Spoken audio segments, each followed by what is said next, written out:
Hi students, நான் வெற்றிக்கார கண்ட்லேருந்து கல்யாணம் பேசுகிறேன். இன்ஜினியரிங் படிச்சுட்டு இருக்க மாணவர்களாக இருக்கட்டும், இல்லை இன்ஜினியரிங் சூஸ் பண்ணக்கூடிய மாணவர்களாக இருக்கட்டும், அவங்க ரெண்டு பேருக்குமே இருக்கக்கூடிய கேள்வி என்ன அப்படின்னா, இன்ஜினியரிங்க்கு அப்புறம் எம்பிஏ படிக்கிறாங்களே, உண்மையிலேயே அது ஒர்த்தா அப்படின்னு கேட்குறாங்க. அதில் இருக்கக்கூடிய ப்ரோஸ் அண்ட் கான்ஸ் மட்டும் இந்த வீடியோவில் பார்த்துலாம். ஸோ ப்ரோஸ் பார்த்தீங்க அப்படின்னா, நீங்கள் ஒரு டெக்னிக்கல் ரோல்லேருந்து மேனேஜ்மெண்ட் ரோல் மூவ் ஆகிறதுக்கு இது ரொம்பவே ஹெல்ப்ஃபுல்லாக இருக்கும்.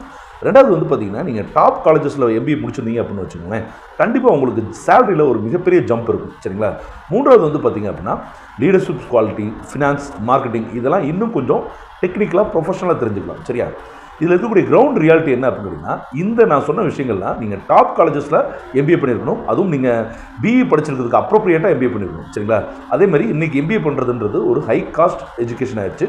ஸோ இதெல்லாம் பார்த்துக்கோங்க. ரைட்டா?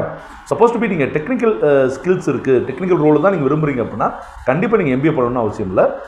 இன்னொரு சின்ன டிப்ஸ் சொல்கிறேன், என்னோட ஒப்பீனியன் சொல்கிறேன். நீங்கள் ஒரு 2-3 இயர்ஸ் ஒர்க் பண்ணிவிட்டு கூட நீங்கள் எம்பிஏ படிக்கலாமா வேணாமான்றதை சூஸ் பண்ணிக்கலாம்.